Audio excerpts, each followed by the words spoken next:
This is Mike with NTR Painting and Remodeling. Today I wanted to discuss with you just a couple of different tools that you could use to help make your DIY painting project a little bit easier. We're going to talk a little bit about brushes and rollers and the different types. Here we'll start with the brushes. This is an inexpensive brush. Just a 3-inch simple brush. You can find this at Walmart, just about anywhere, really. Bad thing about these is they shed a lot. The bristles fall into your paintwork, and leaving you to have to pick them out, and then you have to touch it up. Just kind of a pain.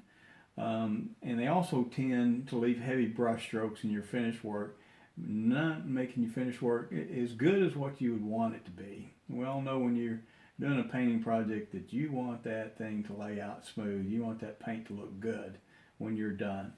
Now here's the brush that I like to use, and I use pretty much exclusively on all my jobs using latex or oil-based paints.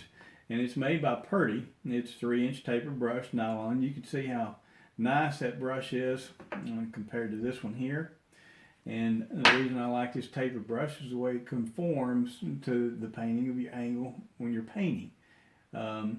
It just makes it lay out nicer, but this brush is a very fine bristle brush, very good quality, and with proper care and maintenance, cleaning this out properly when you're done using it, and returning it to its shuck, this brush will last you many, many years. So very good brush. There are a lot of good brushes on the market. But again, you get what you pay for when it comes to equipment. No different from anything else. Like a Yugo to a Mercedes. Here's your Yugo. Here's your Mercedes. So we'll move right along to rollers. We're going to talk about some different types of rollers that you use. Now this right here is just a 1/4-inch nap foam roller. I only use this when I am laying out oil-based paints on flat surfaces. It will lay it out, and then I'll knock it down with a brush to keep the little paint dimples from showing up. But this thing here will cost you about $2, and using oil-based paint with it, it's not worth the money spent on paint thinner to try to clean this little $2 deal. So when I get done with it, it's trash. The next thing I want to show you, and this is a typical, probably the most popular when it comes to homeowners and DIY folks. They buy this as a 1/2-inch polyester roller. 1/2-inch doesn't allow that much for paint. It doesn't absorb that much paint. So you're spending more time dipping your roller into your bucket or your pan and then applying your paint to the wall. Another bad thing about this thing is it sheds like a sheepdog.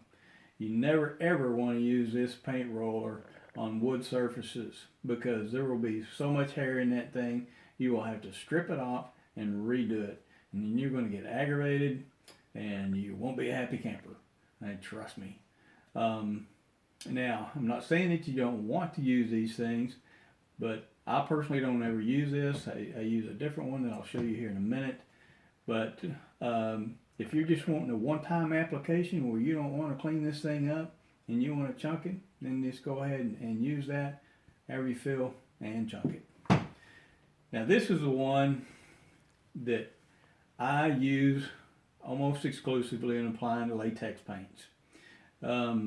I never use this with oil-based paints because it takes too much thinner to try to clean this 1 1/4 inch. It's a wool or a sheepskin, and some refer to it as a lambskin roller.